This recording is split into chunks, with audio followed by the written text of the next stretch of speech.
Welcome to this story, one of the most unsettling cases ever noted in Wyoming. Before we dive in, share in the comments where you're tuning in from and the exact time you started listening. It's always interesting to see the different places and hours of the day or night where these stories reach. In the autumn of 1878, the winds sweeping across the Powder River Basin carried more than the sound of winter coming early. Among the sparse settlements west of Buffalo, there was talk of a new family, the McCarthys, who had moved into a neglected homestead at the edge of the foothills. They came quietly, arriving in 2 wagons, the horses gaunt, the mother wrapped in layers of canvas that hid her face from the dust. No one remembered seeing them in town much.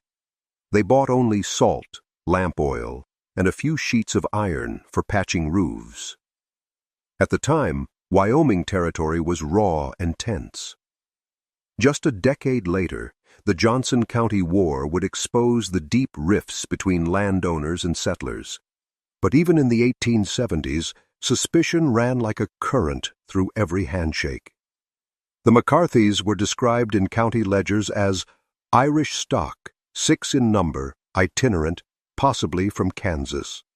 Yet no prior records, no land transfers, and no church certificates ever surfaced to prove who they were.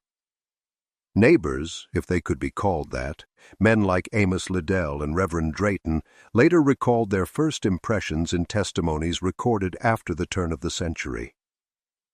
Liddell wrote, "Their eldest son was large in the head, small in the limb, with a gaze as hollow as winter bark."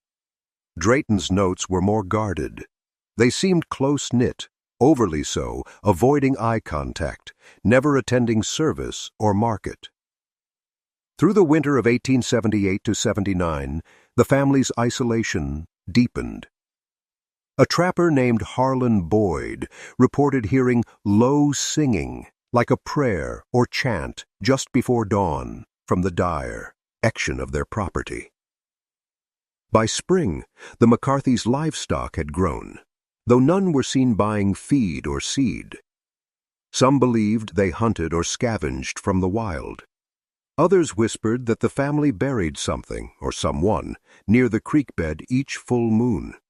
When county surveyors came that summer to map the area, they noted the McCarthy claim, but marked it as uninhabitable. No smoke rose from the chimney, though strange warmth lingered in the ground near the cellar door. The lead surveyor, T.J. Wicks, filed a report that ended with one line later crossed out in the archive. "There are noises here, neither wind nor animal."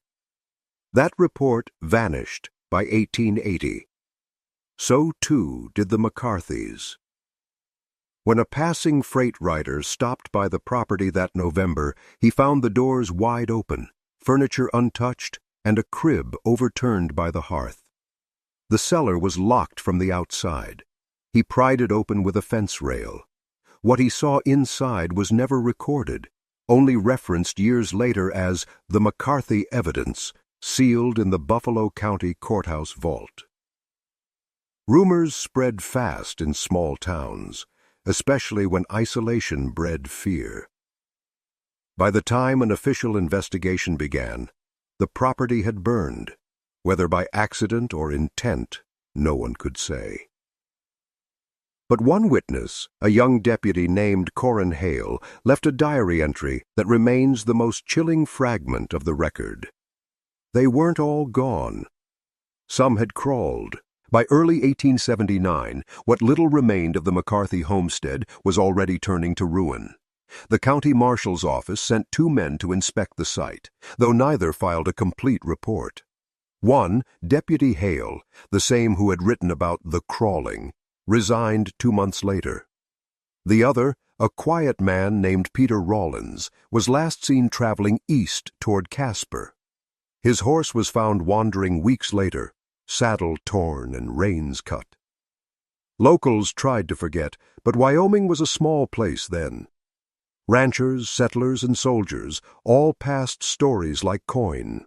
The McCarthys had arrived without kin, it was said, but might have been related to an Irish prospector who'd vanished in Colorado a decade earlier. Others swore they'd fled a quarantine colony in Kansas after a sickness of the blood. Nothing certain was ever proven. A set of county letters preserved in the Sheridan Archive reveals that the territorial government briefly considered repurposing the McCarthy property as a rest station for mail riders. That idea was abandoned after the first inspection party reported unwholesome earth and a lingering odor that defied the wind. No further mention appears until 1881, when the land was officially declared abandoned. That same year, Wyoming saw increasing unrest between large ranch owners and the drifters who worked their fields. Scholars later connected this atmosphere of distrust to the prelude of the Johnson County War, when ranchers began hiring gunmen and stock detectives to enforce property lines. Some historians now believe that the McCarthy's disappearance and the government's silence surrounding it might have been a convenient tale to discourage squatters from settling near disputed land. Yet, even if that were true, the question remains: why fabricate a story of such unnatural details? A surviving affidavit from a Reverend Drayton, taken years later in Cheyenne, mentions visiting the homestead in 1882 with two parishioners.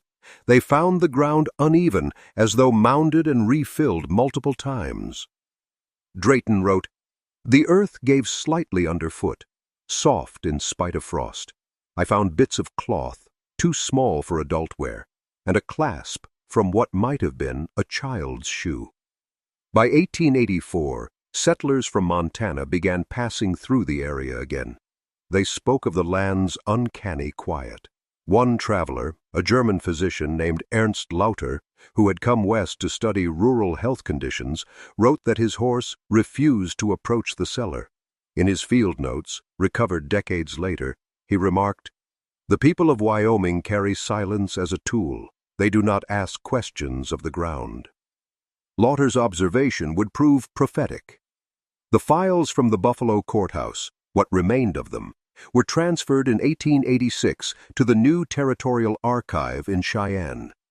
There, the McCarthy evidence was sealed permanently, its existence referenced only by number and by a faint stamp, closed due to condition. The following year, a settler named Dora Kilpatrick filed a land claim nearby. She later withdrew it, reporting trouble in the soil. Her affidavit, though brief, hinted at something buried deeper than frost could hide. The spring thaw of 1887 exposed more than the usual driftwood and animal remains along the creek that bordered the old McCarthy land. A team of surveyors, working under contract to extend a telegraph route toward Buffalo, unearthed fragments of human bone among the roots of a collapsed cottonwood. The remains, small, irregular, almost childlike, were collected and quietly buried near the town's edge. No formal inquest followed. At the time, the region's officials were already overwhelmed by a surge of land disputes and cattle theft, and a family long vanished was no longer a matter of urgency. Still, word spread quickly among the few settlers who remembered the name McCarthy. For some, it reopened old unease. For others, it became something like frontier folklore, whispered around fires, half doubted, half believed. One story told of a traveling salesman who claimed to have met a woman bearing the McCarthy name in Rawlins, pale and soft-spoken, traveling with two grown sons of strange appearance. He said they avoided sunlight, carried no luggage, and kept their hands wrapped in linen despite the heat. The sheriff dismissed the report as cowhand fancy, but the salesman's affidavit was found years later in a packet marked Miscellaneous Encounters, 1887 to 1889. Around this time, small notices began appearing in territorial newspapers about abandoned or unwholesome homesteads scattered through the Wyoming range. Scholars now trace these to the same wave of rural panic that would feed into the Johnson County War, when private militias and ranch syndicates turned against itinerant families who couldn't prove clear title to their land. The McCarthys may have been among the first victims or the first warnings of that tension. A county clerk's margin note from 1888 reads simply, "Let their name not reappear on any record." That same summer, Reverend Drayton passed away in his sleep. His successor, a young minister named Eli Fenton, discovered among his papers a sealed envelope addressed to the next shepherd of this parish. Inside were sketches, rough smudged drawings of figures with distended foreheads and small sunken eyes, and a single line beneath them, "The blood remembers itself." Fenton, unsettled but dutiful, turned the sketches over to the authorities, who dismissed them as the work of a delirious old man. Yet by 1890, the county experienced a string of unexplained livestock losses near the same foothills. Tracks were found. Not wolf, not bear, something in between. Farmhands spoke of strange cries at night, half-human, echoing across the plain. In an 1892 editorial for the Buffalo Bulletin, an anonymous writer noted that some families should not return to the soil that made them. The editor refused to clarify the remark, but local tradition has long held that it referred to the McCarthy homestead, which even then had begun to sink into itself, foundations collapsing as if the earth beneath were hollow. A census taker who passed through in 1895 found only a few warped boards and a circle of stones where the well had been. He wrote in the margin of his ledger, "Nothing left now but a silence that sounds like breathing." By 1896, the McCarthy site was nearly erased from official maps. The county survey office redrew boundaries, designating the land as reclaimed prairie. Only a few locals still remembered the family by name, mostly older settlers, whose memories carried both fact and superstition in equal measure. One of them, Mrs. Dora Kilpatrick, the same woman who had withdrawn her land claim years earlier, granted a brief interview to a traveling journalist named J.C. Morley. His article, published in a short-lived periodical called Frontier Accounts, survives only in fragments, yet the excerpts found in microfilm archives are haunting.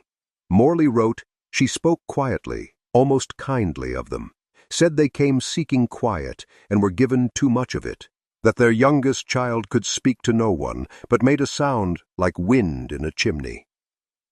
Morley's story drew little attention at the time. The country was turning toward modernity, and tales of cursed families did not sell newspapers as well as reports of mines and railways. Still, in his personal diary, Morley confessed that he returned to the McCarthy land alone, curious. He described the remains of a foundation, stone corner posts half buried, and the unmistakable scent of rust. He found a fragment of iron, rounded like part of a stove door, and beneath it, something pale. He did not describe it further, but he left abruptly that same day, catching a mail coach east before nightfall. As the decade closed, so too did the great cattle conflicts that had ravaged the territory. The Johnson County War, now fading into local memory, had left scars across Wyoming's social fabric. Lawmen and landowners alike learned to bury uncomfortable history, both literal and political. It was within this atmosphere that the McCarthy files disappeared for good. The Cheyenne Archive reported water damage in 1899, and dozens of early case ledgers were destroyed, including those marked closed due to condition. Yet, not all traces were lost. In 1901, a physician named Dr. Ernst Lauter, the same German traveler who had noted the unease of Wyoming settlers years before, published a private monograph titled Studies of Degenerative Traits in Isolated Populations. He made only passing reference to the McCarthy family, but wrote, "In certain rural pockets of the American frontier, Heredity takes strange turns when confined too long. Nature reclaims what the law refuses to see. Lauter's book was criticized as speculative and morbid, but its inclusion of anonymous cases from northern Wyoming has led some researchers to see it as the closest medical commentary on the McCarthy legend. By 1905, the land was sold off as part of a federal reclamation effort. A family from Nebraska attempted to settle there, but left within the year. Their daughter, 10-year-old Maybelle, later told a reporter that she saw faces under the ground glass of the well. The remark was dismissed as childish imagination, yet the family never returned to Wyoming. Decades later, when historians examined the surviving maps, they noted that the section once labeled McCarthy Claim had been left intentionally blank in every subsequent survey. No coordinates, no acreage, just a faint border, and the word void. By 1906, the Wyoming frontier had begun to shed its reputation for lawlessness, yet the land still held its secrets. Old ranchers spoke of places the prairie itself seemed to reject, patches where grass refused to grow and compasses faltered. The McCarthy tract, long thought erased, lay within one such patch. Locals referred to it simply as the Hollow Lot. That year, a small excavation was ordered under the Bureau of Land Management, which sought to identify mineral deposits before new homesteads were allotted. The records of that survey still exist, brittle and faded. But among the technical notes is a brief remark scrawled in pencil: unstable soil, traces of organic contamination, possibly human. No follow-up inspection was ever scheduled. Around that same time, a retired marshal named Corin Hale, yes, the same man who had first described the scene in 1878, was living quietly in Sheridan. A reporter from the Cheyenne Daily Sun interviewed him for an anniversary piece about the Johnson County War. Hale agreed, but asked that nothing about that family near Buffalo be printed. The journalist, curious, recorded his offhand comments in a notebook discovered decades later. "You dig too deep out there, you'll find where the bones never stopped growing." No one knows what he meant, but it's believed Hale was referring to the unmarked pit once identified as the McCarthy cellar. His phrasing, "never stopped growing," appears again in a 1908 letter sent by a schoolteacher named Lydia March, who had recently moved to the area. She wrote to her sister, "The children here will not play near the low meadow. They say it breathes at night. The older folks don't deny it. They just nod, as if remembering." By 1910, the last of the original settlers who knew the McCarthys had died or moved away. The new generation regarded the story as pure superstition, a prairie ghost tale told, to keep wanderers from digging up old wells. But in one curious episode recorded that year, 2 ranch hands uncovered a rusted tin box beneath a collapsed shed not far from the site. Inside were scraps of paper, weathered, illegible, but one fragment bore a line written in an unsteady hand. "It's in us now. The light shows it." The box and its contents were delivered to the sheriff's office, where they promptly disappeared. When later questioned, the deputy on duty claimed to have placed them in the evidence cupboard beside the Cheyenne water damage files. Those files, of course, had been destroyed years earlier. In 1912, an unnamed physician conducting a geological survey for the State University noted the area's unusual magnetic readings. His report ended with a sentence that has since puzzled archivists. "Recommend no habitation. The ground emits its own pulse." After that, the McCarthy name vanished entirely from public record, but folklore filled the void. Stories of laughter beneath the soil, of faint lamplight seen moving where no home stood.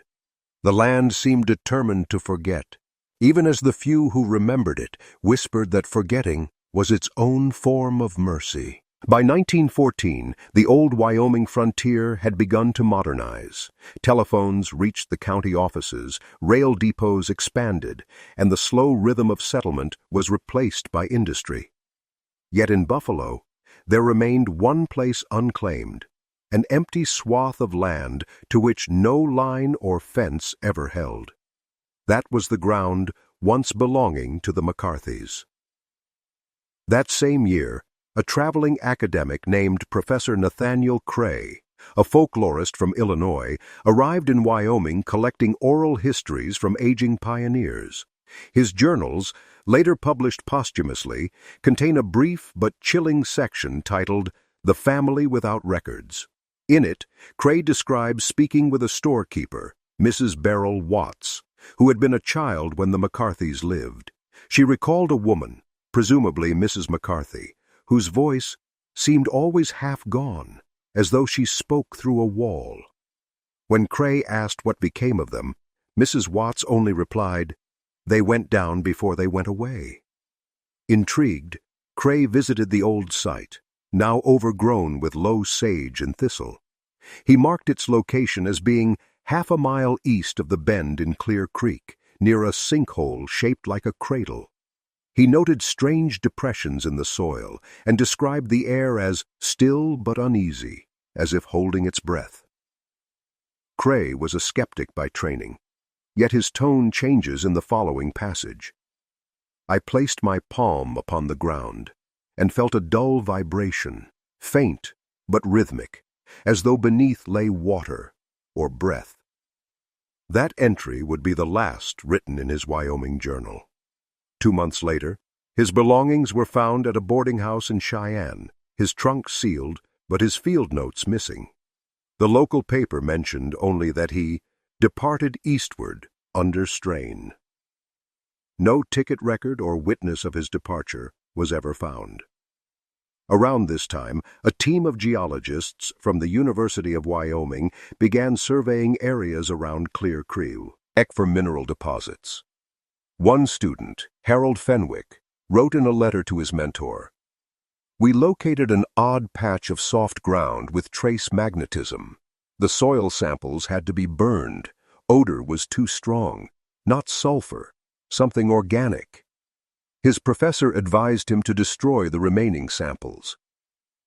The connection between Cray's visit and the geologist's findings was never officially made, but decades later a historian noticed both events occurred within the same 200-acre tract that early maps labeled as McCarthy Claim, Void. In 1916, the county registrar received a letter from a man claiming to be a surviving McCarthy son, writing from Spokane, Washington. He requested deeds or proof of family title to ancestral land near Buffalo. His signature was blurred by ink, but the address listed was a vacant lot. The reply sent to him was returned unopened with the note, "Addressee deceased." When the registrar showed the letter to his clerk, she noticed something odd. The paper was old, decades older than the postmark, and carried a faint reddish stain along the fold.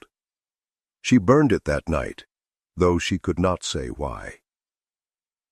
By 1918, the Great War occupied everyone's attention. No one spoke of the McCarthys anymore, but the old men who lingered at the saloons swore that during the dust storms of that year you could hear faint knocking beneath the wind, steady, deliberate, like someone rapping on a cellar door. The 1920s brought with them a new kind of optimism across Wyoming. Oil booms, paved roads, and the slow erasure of the old frontier's ghosts. But in Buffalo, the townspeople still avoided a stretch of low ground just beyond the creek. Children were warned not to play there.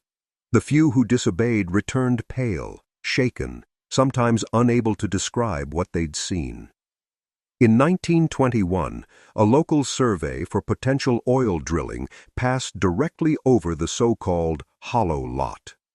The lead engineer, Thomas O'Keefe, filed his report without incident, yet his assistant, Henry Dow, left a personal note that caught later historians' attention. It read, When the drill hit 20 feet, pressure reversed, blew outward instead of down, smelled of copper and rot, sounded like something hissing out. The sample core was sealed in a tin cylinder, shipped to Cheyenne for analysis, and promptly lost in transit. A year later, a young doctor named Alice Redding, newly appointed to the Buffalo Infirmary, began studying regional health records. She noticed an anomaly. 3 families living within a mile of the old McCarthy tract all had children with similar birth deformities, uncommon limb curvature, skin sensitivity, and unusually rapid hair growth. The families, unrelated by blood, had one thing in common. Their wells drew from the same underground vein that crossed the hollow lot. Dr. Redding sent water samples to the state lab in Laramie. The response she received was brief and vague. Contaminant unidentified, organic in origin. Within the year, she resigned and left the state, reportedly after suffering a nervous collapse. Her assistant, a nurse named Beatrice Holt, told a newspaper years later that Redding stopped sleeping once she connected the name McCarthy to her findings. Meanwhile, the Buffalo Historical Society attempted to collect oral testimonies from surviving settlers. Most were fragmentary, contradictory. One elderly rancher recalled a rumor that the McCarthys had come from an asylum in Topeka, Kansas. Another claimed they were part of a government experiment in bloodline isolation. But the most consistent element in these accounts was not who they were. It was what people heard around their land: soft moving earth, children's cries that fade to humming, footsteps that do not fall. By 1924, a fire at the county records office destroyed a section of the property archives, including any remaining documents referring to the McCarthys.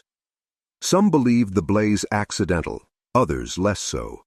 One volunteer firefighter later recalled a smell he described as burnt flesh and vinegar. After the fire, a few townspeople began reporting faint lights hovering over the former homestead at night. Not campfires, but dull, steady glows like lanterns beneath fog. A newspaper editor dismissed it as swamp gas, though the ground there was dry as bone. That same year, a passing photographer named R.B. Croft stopped to capture the landscape on a clear summer evening. When he developed his glass negatives, one plate showed an image he couldn't explain. Behind the tall grass, 6 pale figures stood in a row, expressionless, facing the lens. Croft destroyed the plate immediately and abandoned photography soon after. The following winter, no one ventured near the hollow lot again.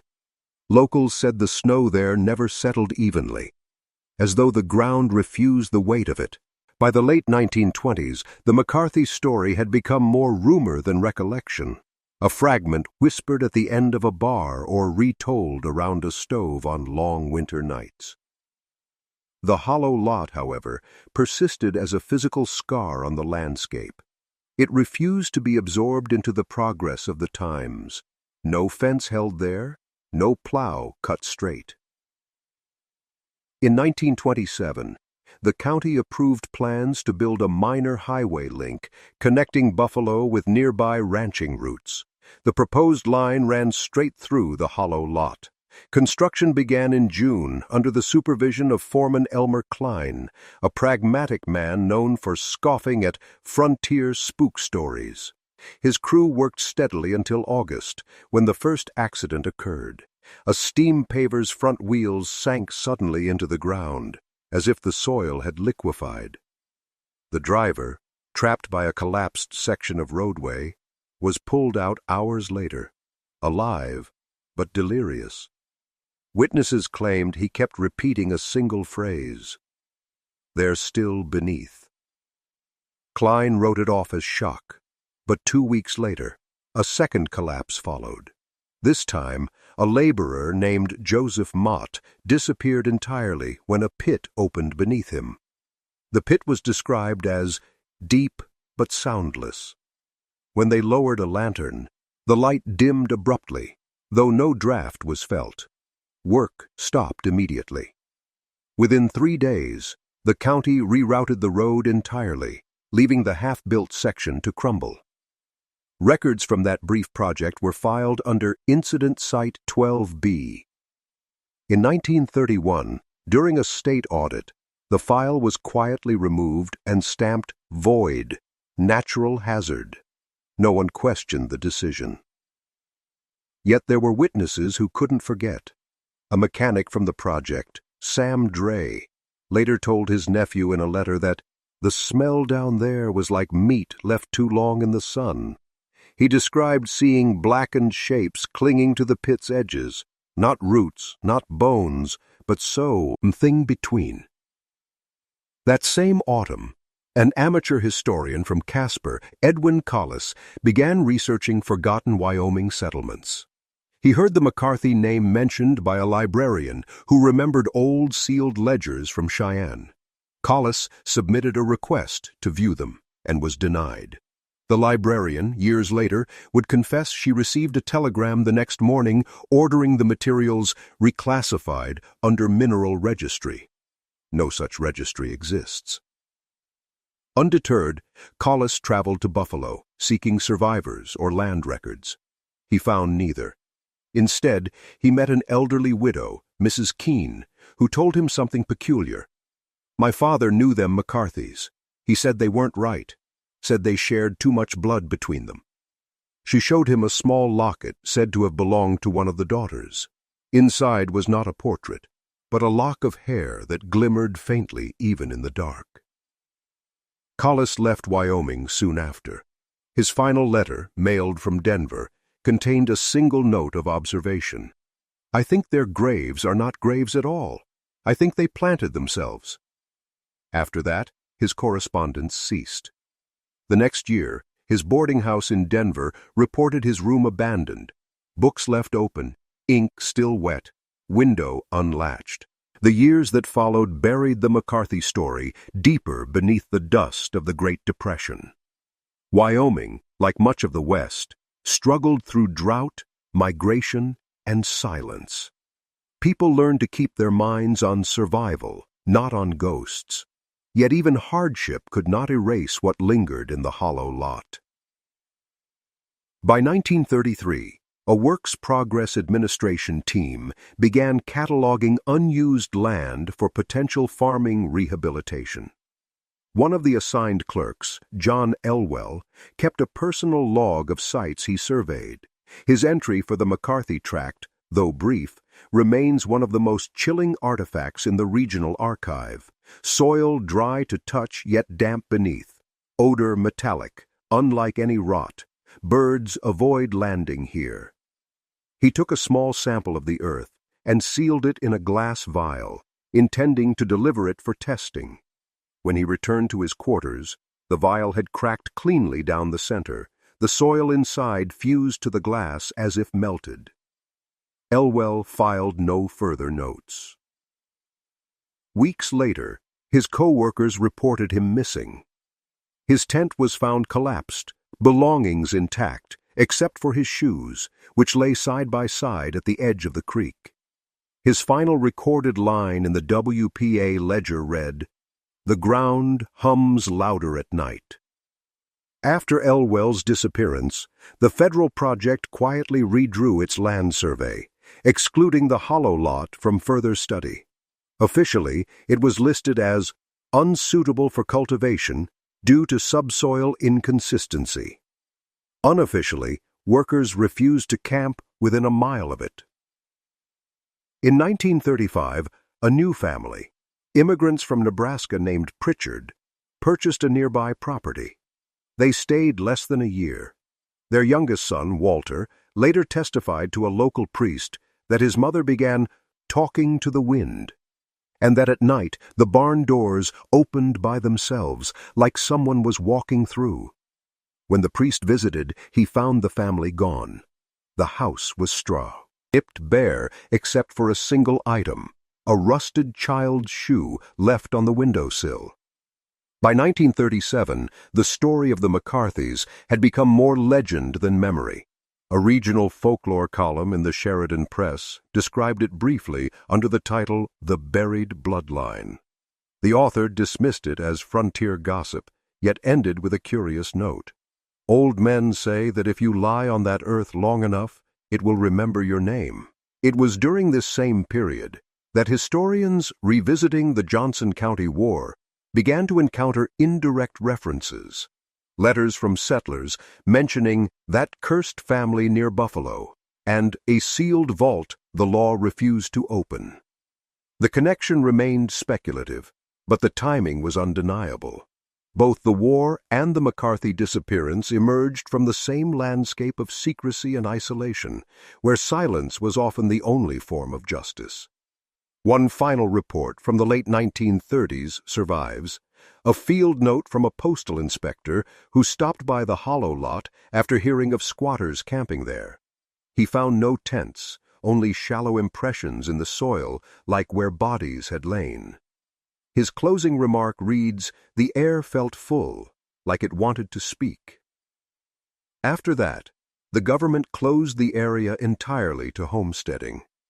It was left unnamed on maps once again, just a blank space between creeks, where even the grass bent away. The 1940s brought with them a new kind of silence, not the hush of superstition, but the pragmatic quiet of a nation at war. Young men left Wyoming to fight overseas, and the old stories of cursed land fell out of fashion. Yet for those who stayed behind, the Hollow lot remained something whispered about when the wind changed direction. In 1942, the U.S. Army Corps of Engineers briefly surveyed the region for possible use as a training field. A captain named Lewis Parr was tasked with mapping terrain features and assessing stability for vehicle maneuvers. His report, though classified at the time, later surfaced in fragments among decommissioned records. One passage, dated September 3rd, reads, "Eastern boundary near Buffalo presents unusual magnetic irregularities. Local population reluctant to discuss past ownership. Found remains of a stone foundation. Appears melted rather than weathered." The Corps moved its project elsewhere within weeks. No explanation was ever released. Later that year, a group of high school students exploring the outskirts of town stumbled upon the same foundation. Among them was Eleanor Mott, granddaughter of a worker who had vanished during the failed road project in 1927. She later told her teacher that the stones felt warm even after sunset, and that she heard what sounded like a heartbeat under the ground. The teacher, dismissing her story, forbade students from visiting the site again. Still, her recollection was written down decades later in a local oral history project, the only first-hand account of anyone standing on that ground in over 20 years. By 1945, the region saw an unusual series of livestock deaths. Ranchers complained of animals found drained of blood but unmarked, as if something took the life and left the flesh. The county veterinarian blamed contaminated feed, but the reports stopped abruptly after an early winter storm buried the entire area under 6 feet of snow. When spring came, no carcasses were found, only deep circular impressions in the thawed mud, as though something had risen and then settled again. Meanwhile, a state historian, Dr. Harold Penman, began assembling a compendium of Wyoming's unsolved disappearances. Among the entries was a single line referencing the McCarthy family, though he could find no source material, only oral testimony. His marginal note beside the entry reads, "If records existed, they were purged. Buffalo residents still speak the name as if apologizing for it." Penman traveled briefly to Cheyenne in search of the rumored closed due to condition archive, but found nothing except an empty shelf labeled Index, MN, restricted 1890 to 1900. A janitor told him that years earlier, a crate labeled McCarthy had been removed by men "Not from this office." No trace of that crate has been located since. In 1948, the last mention of the family in an official context appeared in a state geological report. Section 18, Township 52N, unsuitable for development due to subsoil collapse and residual contamination. The phrase residual contamination would appear again decades later in unrelated environmental assessments, but this was its first known use in Wyoming records. By decade's end, the land was sealed, fenced, and forgotten, except by the few who swore they saw faint light flicker under the snow on moonless nights. The kind of light that isn't reflected, but emitted. The 1950s brought prosperity to most of Wyoming, but not to the land that maps refused to name. The hollow lot remained an empty stretch of prairie, now enclosed by a weathered government fence. Locals said it was for safety.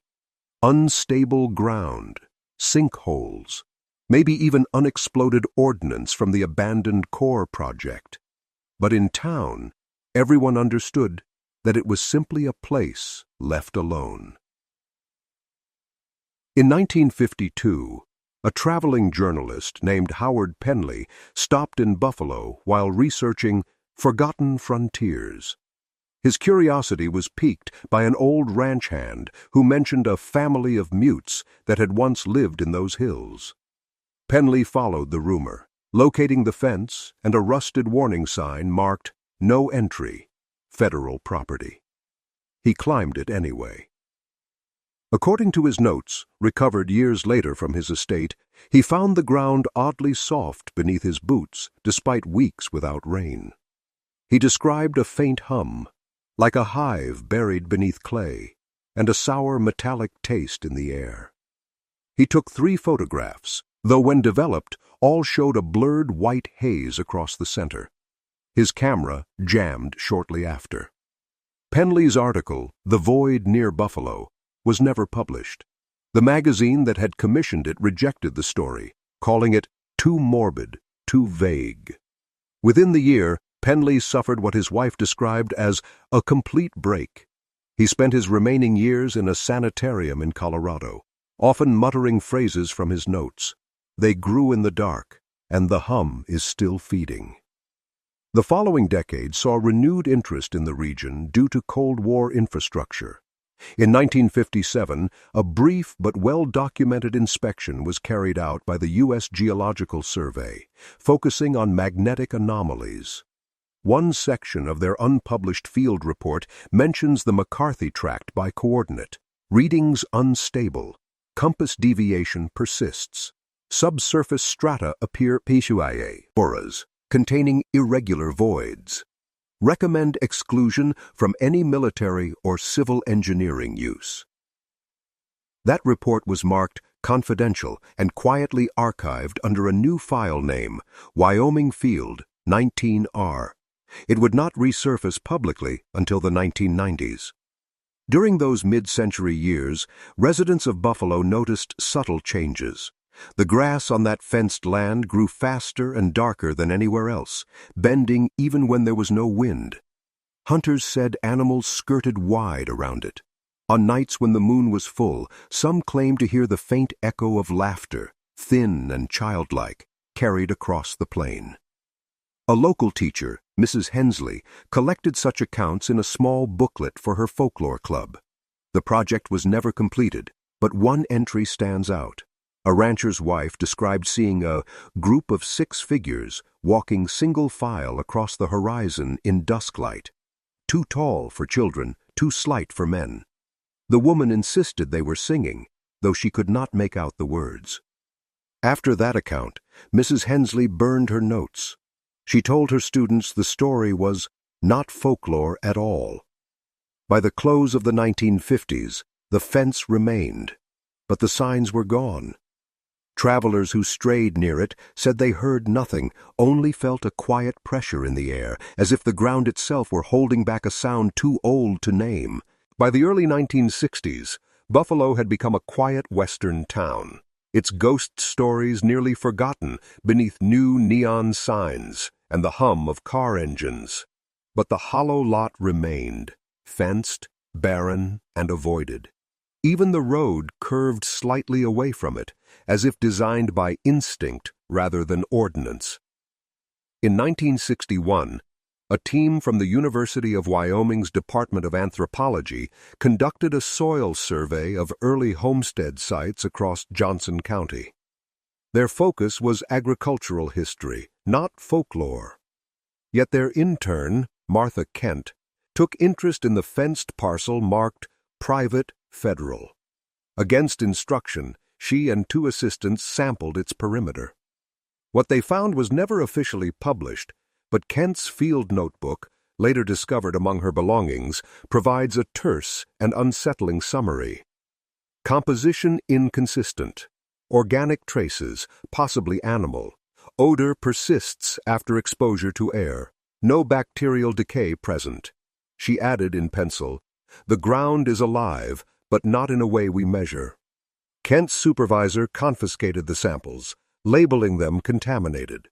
Weeks later, the department received a formal letter instructing them to cease all work in that region due to incomplete property documentation.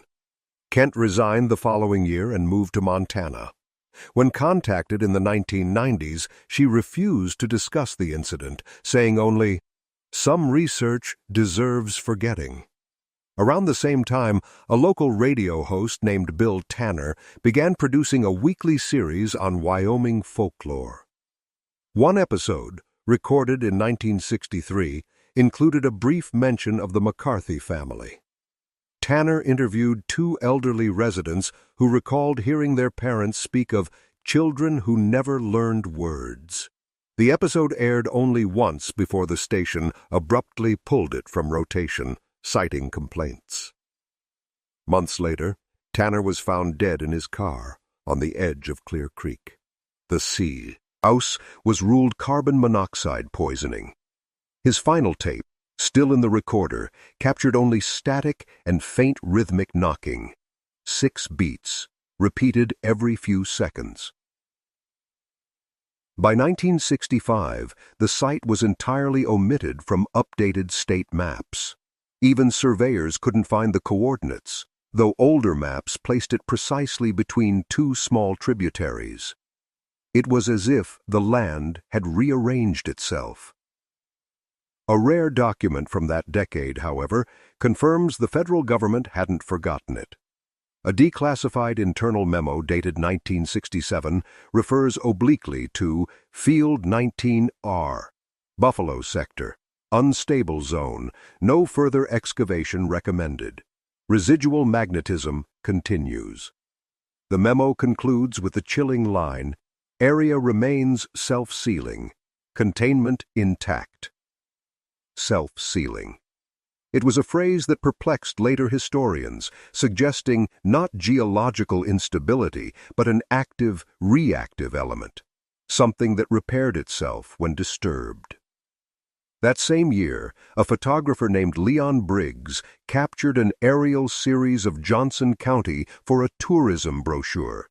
When the negatives were developed, one frame showed a large, circular depression, smooth and colorless, surrounded by darker vegetation. Briggs swore it hadn't been visible from the plane. When he returned weeks later to photograph it again, the circle was gone. Only unbroken grass. He stopped flying soon after, telling a colleague, "That land looks back." By decade's end, the hollow lot had acquired a new name in whispered conversation among Buffalo residents: the breathing field.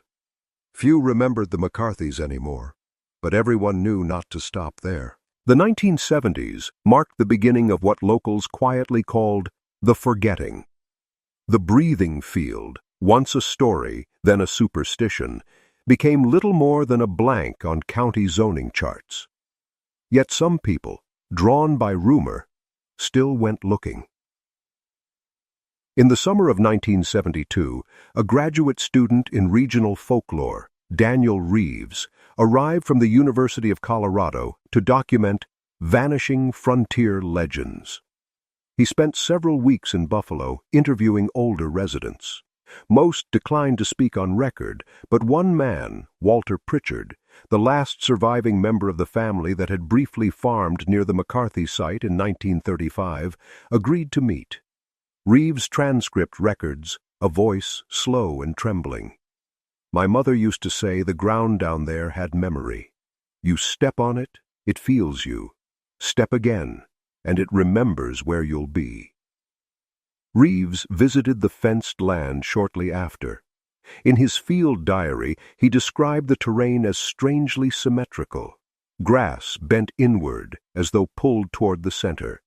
He wrote, "I placed a tape recorder at the midpoint and left it overnight.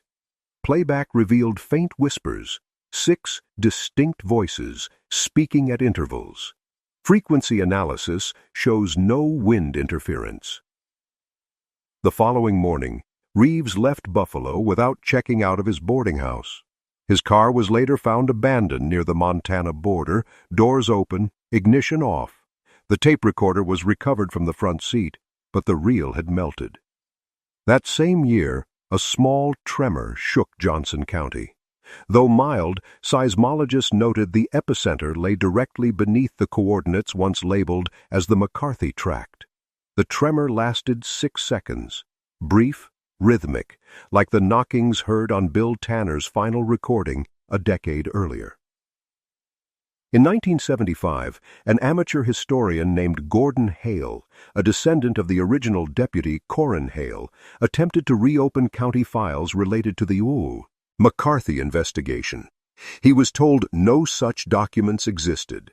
Determined, he wrote to the state archives in Cheyenne, citing the Johnson County war collections as precedent for historical transparency.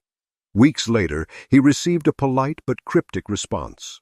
Certain materials remain sealed under joint authority. Reopening would compromise existing containment efforts. Containment, the same word used in the 1967 memo. Hale, undeterred, visited the Buffalo courthouse personally. The clerk on duty, a young woman unaware of the case, led him to a basement index room.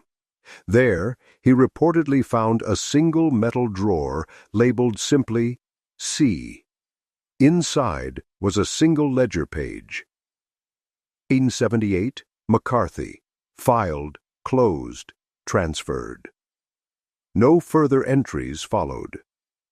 Hale wrote an essay afterward titled The Family We Erased, self-published in 1977. Few copies survive, but one excerpt stands out. "Some tragedies rot in silence. Others grow roots and breathe again. I believe the McCarthy case is not a ghost story, but a story of inheritance, one the land itself keeps telling." He died the following year in an automobile accident on Highway 16, less than 2 miles from the breathing field. Witnesses claimed his headlights flickered before the crash, though the night was clear. After his death, his essay was quietly removed from most library shelves, reportedly due to archival reclassification. By 1979, the fences around the old land had rusted away, but locals said they still heard them creak on windless nights. The 1980s arrived with a new generation that had no memory of the McCarthys, no connection to the stories that haunted their grandparents. Yet the land had not forgotten. In 1982, a regional development firm from Casper purchased several rural parcels near Buffalo for potential subdivision. Among them was an unregistered lot whose coordinates matched the long-erased McCarthy Tract. The company, Western Frontier Properties, sent a survey crew to assess the soil. Within a week, the team's foreman, Carl Newton, filed an incident report. Ground subsidence observed in circular pattern. No visible cracks. Instruments failed intermittently. Crew reported nausea and dizziness. Recommend alternate location. The report was ignored by company executives eager to capitalize on cheap acreage. Excavation began that September. 3 days into the project, heavy machinery struck a hollow space beneath the topsoil. When workers cleared it, they found what appeared to be a brick chamber. perfectly sealed. Before it could be fully examined, a tremor, small but violent, shook the site, collapsing the opening. 2 men were injured. One refused to return to work, claiming he'd heard voices below calling by name. After that, the project was abandoned. The company wrote off the property as a geological loss, selling it back to the county for $1. That same winter, a journalist from the Sheridan Press, Laura Givens, began investigating the story after hearing about the failed development. She discovered references in state archives to the 1899 closed due to condition file and the 1967 memo mentioning self-sealing ground. Her article draft included both citations and a timeline connecting the disappearances, the tremors, and the repeated use of the word containment. Before the piece could be printed, Givens's editor received a letter from a state office requesting the RTCs held pending verification of classified materials. Within a month, her notes vanished from the newsroom archives. She left journalism soon after, relocating to Oregon. In a 1993 interview, she recalled, "I only asked who sealed the file. No one told me, but someone called me at night just to say, 'Leave them buried.'" Meanwhile, local hunters reported strange sights around the tract. Pockets of fog that rose in clear weather, the ground occasionally warm even in January. A veteran game warden, George Latham, noted that his dog refused to enter the area, whining and pacing until they turned back. In his report, he added a line in pencil, "Sometimes I think the land breathes when it remembers." By 1987, the property had been officially designated environmentally hazardous. The reason cited, subsoil contamination. No tests were included.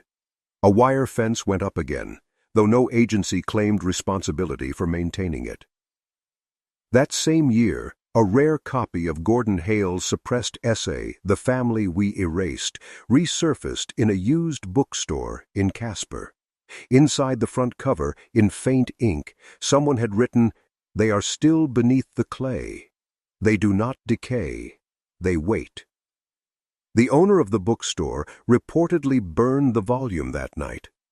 When asked why, he said only, "It smelled like wet earth." By the end of the decade, the breathing field was absent from all public maps once again, as if history itself had conspired to seal it. The 1990s brought with them a new wave of curiosity, the age of amateur historians, paranormal researchers, and local documentary seekers. What had been whispered for a century began surfacing on early internet forums and late-night radio shows as a regional enigma, the McCarthy Horror. In 1992, a retired geologist named Dr. Samuel Ortiz stumbled upon the declassified fragments of the U.S. Geological Survey's Field 19R report. The pages were brittle, missing sections, but one paragraph stood out. Residual magnetism persists in concentric patterns. Subsurface readings inconsistent with known geological formation. Phenomenon believed to be self-generating. Intrigued, Ortiz traveled to Buffalo that spring. He located the tract through land office cross-references and hiked there alone, documenting his findings on a handheld tape recorder. Only a portion of that audio survives. His voice, calm and deliberate at first, grows unsteady halfway through. Standing at the center now, soil warm to the touch, I can hear movement, like fluid running under gravel. Wait, there's... The recording ends abruptly in static. His abandoned Jeep was found near the Clear Creek trailhead the next day. Engine off, doors open, key still in ignition. Ortiz himself was never located. The local sheriff's report listed his disappearance as natural causes, presumed exposure. Yet the tape was quietly sent to the University of Wyoming for further analysis. There, it joined a growing list of unsolved regional anomalies under the same archival tag once assigned to the McCarthy files, closed due to condition. In 1995, a documentary crew from Denver sought to film a segment on forgotten American legends. They interviewed longtime residents, including an elderly woman named Eleanor Mott, the same schoolgirl who'd once stood on the melted foundation in 1942. In the interview, her memory was frail, but vivid. The ground there was never dead. It pulsed. My father said some things in the earth want to stay kin with those above. The crew attempted to reach the site that afternoon, but their compass readings malfunctioned, and their footage turned grainy whenever they aimed the camera east. The producer later reported that a low hum interfered with the audio as if a motor were buried beneath us. The segment was never aired. The raw footage, labeled Buffalo Location 4, was stored in a Denver archive until a fire destroyed the real room in 1998. That same year, state authorities reopened the area briefly for environmental assessment related to groundwater contamination. An unnamed official, quoted off record, remarked, "We drilled 3 times, but each hole filled itself, like breathing mud." Among the few documents from that operation is a short internal memo that reads, "Field 19R remains sealed. Activity stable. Recommend no future intrusion." After that, even the conspiracy forums went silent. Those who once chased the legend began referring to it as a dead circuit, a story that erased anyone who touched it for too long. And yet, every few years, a traveler along the Buffalo backroads reports the same thing. A faint ring of fog, low to the ground, on clear nights. Beneath it, the earth appears to move, slowly, rhythmically, as if something below still remembers how to breathe. As the new millennium approached, the McCarthy story existed only on the margins, part rumor, part forbidden curiosity. In 2001, a regional historian named Clara Vance began compiling an oral archive of unresolved Wyoming histories. She viewed the McCarthy case as folklore at best, a psychological echo of rural isolation. But her notes suggest the deeper she looked, the less sure she became. Vance traced references across a century of county files, finding the same phrases repeating: residual magnetism, organic instability, closed due to condition. In a 2002 journal entry, she wrote, "It's not that the record was lost, it was rewritten. The handwriting changes mid-page, as if one clerk stopped and another continued years later under the same pen." That same year, she visited the supposed location of the hollow lot with a local guide. The fence was gone by then, but a low ring of grass still marked the boundary.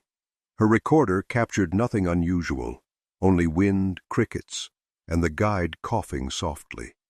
Yet when she played it back that night, another sound appeared beneath the ambient noise. A faint, steady knocking. 6 beats, followed by silence.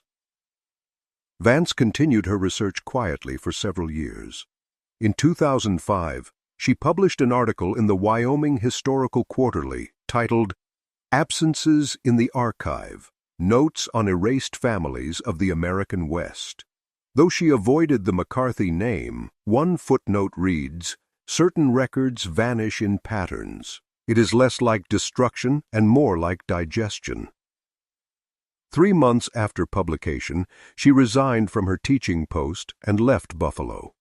Her apartment was found in order except for one anomaly, a single square of floorboards in the corner slightly warped as if pressed upward from below. Around the same time, amateur investigators revisiting the case began comparing Vance's findings to earlier scientific notes. One enthusiast discovered that the Johnson County War Research Archives held an unrelated but chilling entry: Private Land Dispute, Buffalo Region, 1890. One party claimed contamination of livestock by tainted bloodline. Case withdrawn without judgment. It was the last time any government record used the word bloodline in official correspondence. Between 2008 and 2010, hikers and hunters in the area reported strange atmospheric effects, compasses spinning freely, phone batteries draining instantly. One photograph, published anonymously online, showed what appeared to be faint human silhouettes along the edge of a low mist. The photo was quickly removed, though mirror copies circulated briefly before vanishing. By 2012, the county sealed the region once more under environmental law, citing unstable terrain and radiation concerns.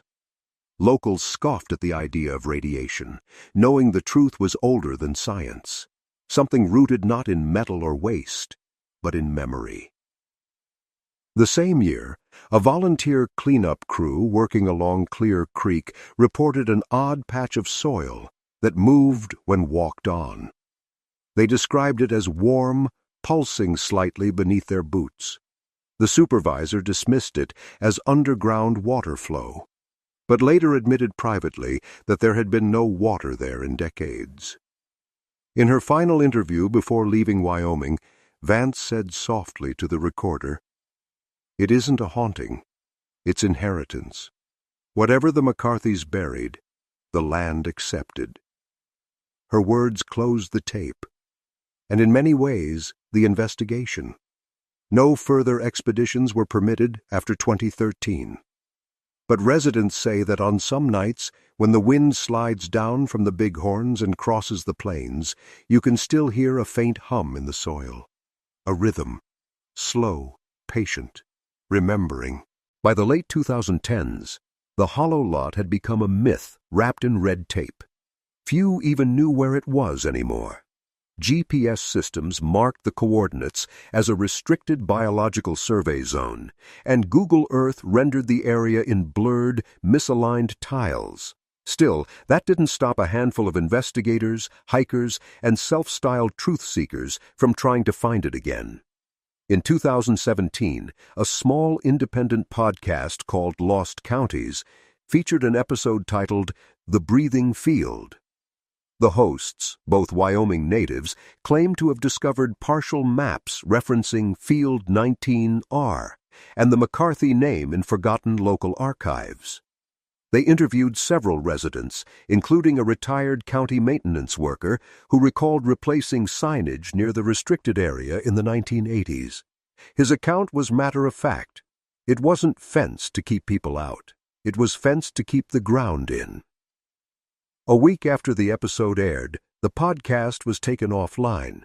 Their social media posts vanished, and their recording equipment was reportedly confiscated for investigation. When contacted by a Denver journalist months later, one of the hosts replied only, "We can't talk about that field anymore. It's not ours to tell." The following year, drought exposed more of the landscape than usual. A pair of hunters reported seeing a sinkhole shaped like a ring near the old Clear Creek route. They said it emitted a faint warmth, even at dusk, and smelled faintly metallic, a detail matching notes from the 1878 surveyors. The county dismissed the claim as erosion. Meanwhile, a graduate researcher in environmental studies, Nadia Flores, uncovered the 1967 memo referencing containment intact. When she filed a Freedom of Information request for clarification, the response she received read simply, "No such field exists in Wyoming records." A week later, her apartment was broken into. Only her laptop, and external drives were taken. Nothing else disturbed. But rumors, like soil, remember their shape. In 2019, an unmarked letter arrived at the Johnson County Museum, containing a single photograph. It showed what appeared to be the same landscape, low, flat, unremarkable, except for 6 faint mounds in a half-circle pattern. On the back, written in careful handwriting, were 5 words, "They are still beneath us." The museum curator turned the photo over to local police, who found no fingerprints, no return address, and no record of the paper stock used. Within a month, the photo disappeared from evidence storage. That same year, Seismic monitors in the area recorded a small but distinct tremor. 6 pulses, evenly spaced, each lasting exactly 2 seconds. Scientists chalked it up to instrument interference. But the locals said otherwise. They said it was the ground remembering, the land breathing again after too long a silence. A retired park ranger, interviewed that winter, put it simply, every few decades it exhales. The rest of the time, it's just holding its breath. And so, for those who know where to look, the McCarthy name endures, not in books or headlines, but in the shifting soil of Wyoming, a pulse beneath a century of dust. Today, the hollow lot exists only in fragments, old maps, blurred photographs, fading memories. If you were to drive through northern Wyoming and ask about it, most locals would shrug or pretend not to know. But a few, older ranchers, surveyors, the quiet sort, might tell you to keep your wheels on the main road, especially near Clear Creek after sundown. Satellite imagery still renders the area strangely, a faint ring visible at dawn and dusk, gone by noon. The Wyoming Geological Service lists the region as unavailable for public access due to subsurface instability. Nothing grows evenly there.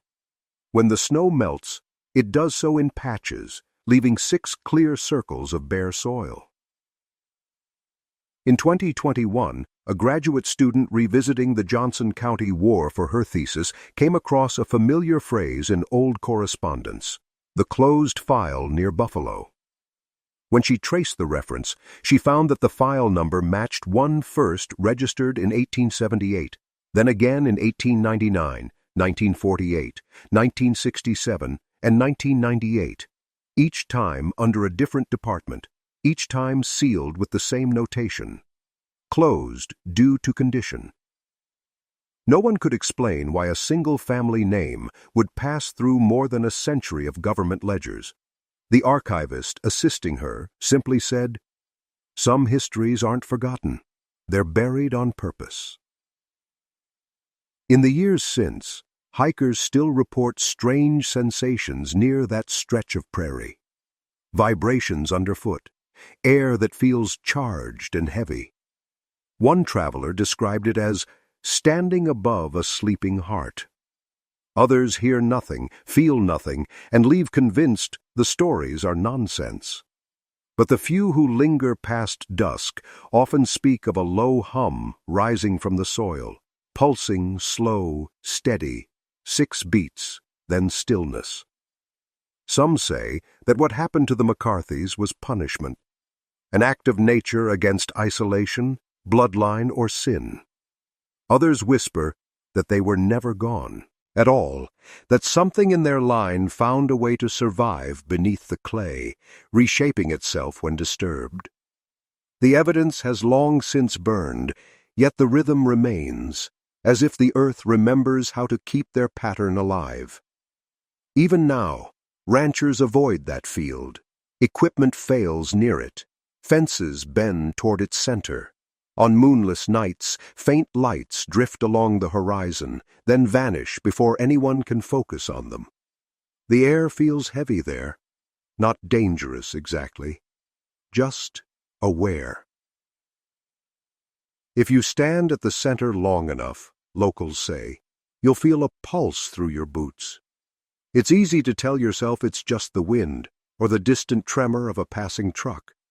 But if you listen closely, it seems almost human, slow, tired, and deliberate. Perhaps the McCarthys were only victims of time and superstition, erased by fear and the loneliness of the frontier.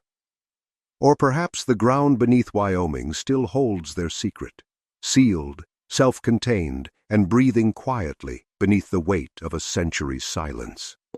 And when the wind moves right, across the empty plain, where no name remains, it carries a whisper that might just be their own. We remember you,